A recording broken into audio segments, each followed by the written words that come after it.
Espace Méditerranée, présenté par Magali Barthès. Dans l'émission Espace Méditerranée aujourd'hui, nous vous amenons au musée Regard de Provence qui jusqu'au 2 octobre accueille l'exposition Marseille au cœur maritime. Labellisé Olympiade culturelle, il s'agit d'un rendez-vous exceptionnel qui offre au public l'opportunité de découvrir le riche patrimoine de la Chambre de commerce et d'industrie Aix-Marseille-Provence avec une attention particulière portée à la dynastie des Roux, célèbre peintre de marine. Le 7 mai dernier avait lieu le vernissage en présence des partenaires et mécènes dont la CMA-CGM, la région Sud, le département des Bouches-du-Rhône ou encore la métropole Aix-Marseille-Provence. Et si cette exposition a vu le jour, c'est grâce à la volonté du président de la Chambre de commerce et d'industrie Aix-Marseille-Provence, Jean-Luc Chauvin. Jean-Luc Chauvin, bonsoir. Bonsoir. Cette exposition est l'occasion de rappeler que la CCI a été la première au monde. Beaucoup de Français et même de Marseillais ne le savent peut-être pas. Non, les Marseillais, je crois, et le monde entier ne le sait pas. On a été la première chambre de commerce et d'industrie au monde. On est né en 1599 par la volonté de nos commerçants et de nos armateurs de faire du commerce en Méditerranée alors qu'ils étaient victimes d'actes de piraterie. Et donc, ils sont allés demander l'aide des galères royales et le roi de France a donc nommé des députés du commerce qui avaient en charge de faire le lien avec les représentants civils pour accompagner les bateaux de commerce des bateaux militaires. Finalement, on voit toute l'importance de garder toutes ces archives, tout ce patrimoine. Alors oui, on voit d'abord l'importance de constituer quelque part un fonds d'archives, un fonds de documents, beaucoup de tableaux, beaucoup de photos, beaucoup de courriers, beaucoup d'échanges, beaucoup d'objets, et puis tout ça au fil du temps. Ça permet de quelque part voir l'évolution aussi de cette activité maritime qui est née il y a plus de 2600 ans sur notre territoire, avec l'arrivée des Phocéens qui ont bâti cette cité. Et ça permet de voir aussi que ce territoire est viscéralement attaché à la mer et que les grandes périodes de ce territoire, les périodes heureuses économiques, ont été des périodes liées intimement à la mer et de l'autre côté de la mer à ce qu'il y a, c'est-à-dire à l'Afrique, à l'Orient, au Moyen-Orient aussi. Et donc notre culture maritime est essentielle sur ce territoire, il faut la préserver, il faut le poursuivre.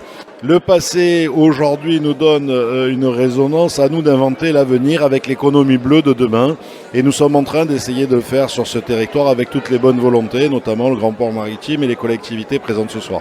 Vous parliez des Phocéens, enfin on ne nie pas évidemment, mais un journaliste du Méridional a écrit un livre sur Marseille phénicienne et il ne faudrait pas nier aussi, du coup ça vieillit Marseille. Marseille a été une ville avec de nombreuses périodes, souvent peut-être conquises mais jamais soumises. Vous vous souvenez aussi de l'histoire qui a été rappelée encore récemment dans la presse, des canons de ce fort qui étaient tournés vers la ville. Et donc on est attaché à Marseille, à cette relation viscérale avec les autres, avec le commerce, tout en gardant une identité propre que l'on souhaite continuer à défendre. Et nous sommes aujourd'hui avec Patrick Boulanger, ancien conservateur des collections de la CCI-AMP, qui siège à l'Académie de Marseille et qui est le commissaire de l'exposition Marseille au cœur maritime. Bonjour à vous. Bonsoir. Le Belém, arrivant tout droit de Grèce avec la flamme olympique, était une occasion unique pour la Chambre de commerce et d'industrie Aix-Marseille-Provence et le musée Regard de Provence de présenter aux Marseillais une partie des trésors archivés depuis tant d'années au Palais de la Bourse, au bas de la Canebière, et désormais invisible pour le public depuis 2018. Oui, pour dire malheureusement, c'est la conjoncture, l'évolution politique et puis une baisse de fréquentation de ces collections ont fait que ce musée a fermé après que je sois parti en retraite, mais il n'y a pas de véritable retraite pour l'historien. Donc c'est pour nous un renouveau, c'est avec un grand plaisir, une grande joie qu'on se retrouve entouré par tous ces trésors. Ce sont de véritables petits trésors de peinture et d'affiches, une des plus belles collections maritimes qu'on puisse trouver en France et qui se retrouve sous les lumières des spots, ouvertes à d'autres publics, des Marseillais et Marseillaises, des nouveaux Marseillais, mais aussi tous ceux qui viendront à l'occasion de ces Jeux Olympiques découvrir une Marseille. Et là, leur ait permis une plongée dans le passé, un passé artistique certes, mais un passé réel, parce que derrière ces peintures, il y a des peintres qui vivaient à Marseille pour la plupart, qui ne se contentaient pas de passer, de partir vers d'autres mondes, vers l'Afrique du Nord, vers l'orientalisme, mais qui vivaient ici et qui pouvaient donc apprécier au fil des jours, au fil des saisons, l'évolution de cette ville, de ces quartiers, mais aussi de ces bassins.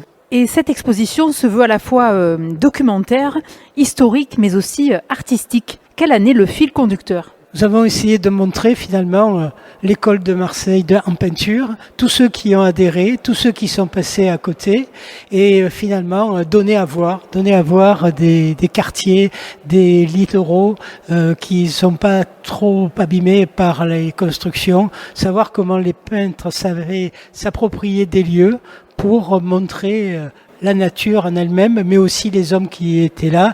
Et sur les bateaux, ce sont les marins. Autour des bateaux, ce sont les portefaix, ce sont les dockers. Donc c'est une véritable vie marseillaise qui s'offre tout au long des salles. Alors tous les objets présentés, tableaux, gravures, permettent de mettre en lumière les différents visages de Marseille. C'est ça, mais dans cette exposition, on ne pouvait pas tout montrer, donc les cartes marines sont restées sagement dans leur carton désacidifié, parce qu'il faut des conservations adéquates. On montre finalement, au fil des années, au fil des siècles finalement, puisque on a même une toile de Victor Coste qui montre Marseille phocéenne, un tableau d'imagination, mais qui est très intéressant, qui ouvre l'exposition. Et on termine dans les années 60-70 avec des peintres comme Stamboulian et Tonsini, très connus sur Marseille, qui eux vivaient dans cette ville. Malheureusement, ce qu'on peut regretter, c'est que les artistes contemporains de nos jours se désintéressent un peu trop de cette rade et de fosse qui est maintenant une annexe du port de Marseille et vont vers d'autres sujets, d'autres supports et abandonnent une certaine réalité avec lesquelles les Marseillais peuvent adhérer. Et cette exposition met l'accent particulièrement sur les infrastructures portuaires, un moyen de découvrir l'évolution de l'activité maritime du port de Marseille au cours des siècles. Surtout pour le 19e et le 20e siècle, ce qui est le moment majeur de changement pour Marseille. On passe de la marine à voile à la marine à vapeur. Il y a sur les ports justement de nouvelles énergies qui sont là. On passe des portefaix aux dockers. Il y a des grues là aussi qui changent, qui ne sont plus animés par l'homme, mais par l'électricité, par d'autres moyens. Donc c'est le 19e siècle qui s'ouvre sur le 20e siècle et donne cette image que nous avons encore de nos jours, avec des grands hangars, avec des grues, des pontons et autres, la grande digue en particulier, qui existe encore et qui participe à la beauté de cette ville, même si au départ c'était essentiellement à but commercial, à but industriel. Et alors, l'exposition propose à voir des marines et c'est l'occasion de mettre à l'honneur des artistes connus et moins connus. C'est une exposition tournée vers la Méditerranée et là encore, une fois encore, les Marseillais étaient, les premiers, en particulier avec la dynastie des peintres roux au XIXe siècle, qui était fort habile pour rendre la mer qui se forme, pour rendre les navires dans la tempête et autres. Et il était de tradition, souvent chez les capitaines ou dans les compagnies, de s'arrêter chez ces peintres pour commander le portrait, on parlait de portrait du navire, et l'emporter pour qu'il trône dans les bureaux, dans d'autres régions, dans d'autres ports. Et cela, ça s'est perpétué ensuite, fin du XIXe siècle, avec ce qu'on a appelé les peintres officiels de la marine.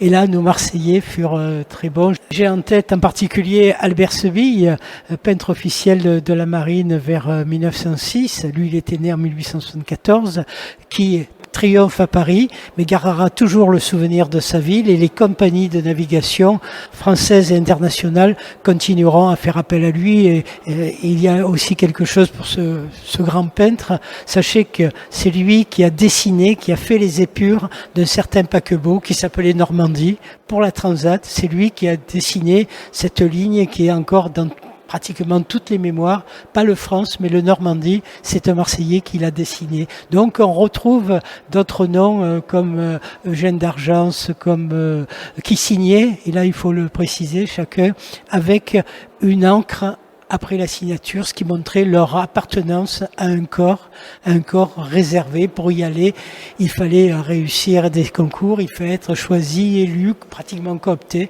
pour devenir peintre officiel de la marine. Et là, une fois de plus, nos Marseillais ont brillé. Et vous faisiez référence aux peintres roux.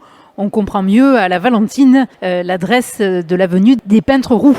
Il sera aussi l'occasion de découvrir toute la richesse des relations internationales avec les négociants du pourtour méditerranéen, puis l'ouverture du port au commerce international. C'était une des caractéristiques de la Chambre de commerce de Marseille. Elle était finalement une véritable annexe du ministère des Affaires étrangères. C'était elle souvent, au XVIIIe siècle en particulier, qui choisissait les consuls. Donc des relations privilégiées qui se faisaient via la marine naturellement, entre Marseille, le gouvernement à Paris, via les ministres, les consuls qui étaient là, tout se faisait ensemble pour finalement le bien du trafic de Marseille. Et l'une des caractéristiques, c'était que ce port de Marseille, au XVIIIe siècle en particulier, bénéficiait d'une franchise du port qui la mettait finalement Marseille portuaire en état de supériorité par rapport à toutes ses consoeurs, tous les autres ports de France et parfois de Méditerranée dans ses relations avec l'Empire ottoman. Donc c'était Marseille, la Chambre de commerce, des lieux de passage exceptionnels, et on le retrouve dans cette exposition en particulier par un dessin préparatoire signé par Vincent, qui en son temps était l'égal du Grand David et qui nous montre finalement sur un quai du port. Le vieux port n'existait pas, il n'y avait que lui au XVIIIe siècle. En 1795, quand Marseille s'appelle ville sans nom, on voit un père et son fils, des négociants de Toulouse, venus se former le plus jeune à Marseille, au contact finalement des Ottomans que l'on voit enturbanés près d'un navire en train de décharger.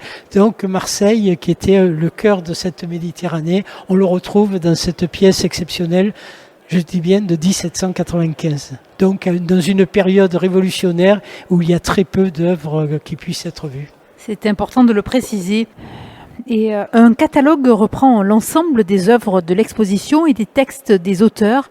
Ce catalogue est-il à disposition des visiteurs ? Dès à présent, il est disponible. Il est précédé de deux éditos, d'Adeline Dumont et de Martine Vassal, et ensuite 3 spécialistes. En ce qui me concerne, je parlerai finalement de l'évolution de ces collections qui sont prestigieuses à l'échelon français et même plus, parce qu'il y a là une des plus belles collections d'affiches d'Europe.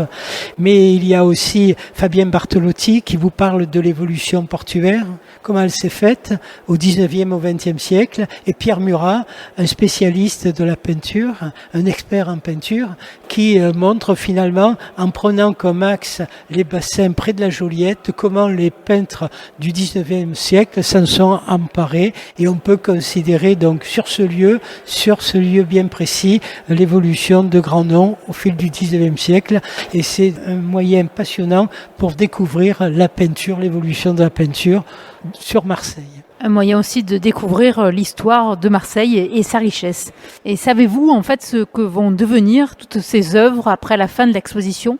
Pour ces œuvres, elles vont reprendre finalement leur cursus, elles sortent. Il ne faut pas les laisser trop longtemps sous la lumière électrique des spots. Et ensuite, elles vont retrouver leurs réserves, elles vont retrouver leur garde-meubles pour être sécurisées, attendre d'autres expositions pour être vues du grand public. Merci à vous. À bientôt, j'espère. L'occasion, une fois de plus, de souligner la place stratégique de Marseille pour la directrice du musée Regard de Provence, Adeline Dumont. L'exposition se termine sur un bel ensemble d'affiches, la plupart éditées par des grandes compagnies de transport maritime, pour souligner à la fois la modernité de leur flotte et le nombre des liaisons assurées avec souvent Marseille pour toile de fond.